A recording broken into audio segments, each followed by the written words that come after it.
ঝঙ্কার নৃত্যকলা কেন্দ্রের শিল্পীবৃন্দ, আমি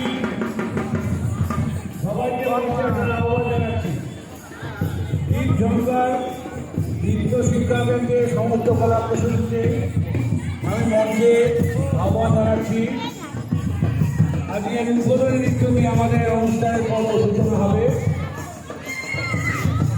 তারপরে আমাদের বিশেষ নৃত্য আছে, শুভাঙ্গী দে, রাজশ্রী ঘোষ এবং আরো অনেকে তারা নৃত্য প্রদর্শন করবে। তারপরে আবৃত্তি, তারপরে আমাদের বিশেষ আকর্ষণ